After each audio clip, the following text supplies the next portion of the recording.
Toute la question sur le nucléaire, c'est la question de la confiance. Quand on a le débat sur est-ce qu'il vaut mieux y rester ou est-ce qu'on veut mieux en sortir, en fait, la question qu'on se pose, c'est en quel scénario vous avez le plus confiance.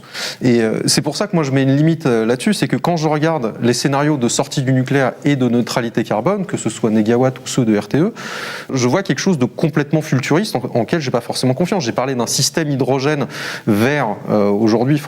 L'hydrogène, c'est produit à partir d'énergie fossile, c'est pas massifié.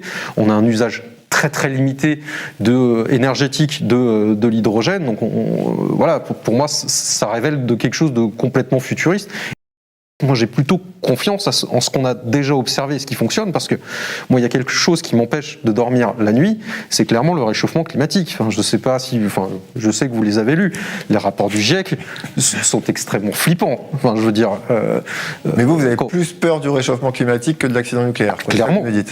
J'ai peur. Le réchauffement climatique, on est en train de le vivre aujourd'hui.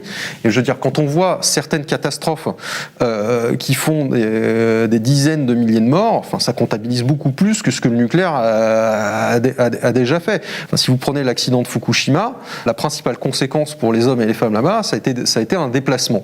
Ça a été un déplacement et une zone d'exclusion. Ce qui a tué 20 000 personnes, c'est le tremblement de terre et le tsunami. C'est aussi horrible. Mais il faut bien voir que ces catastrophes-là, essentiellement la montée des eaux et autres, c'est le réchauffement climatique qui va les causer. Les 300 millions de déplacés projetés par l'ONU, ça c'est le réchauffement climatique.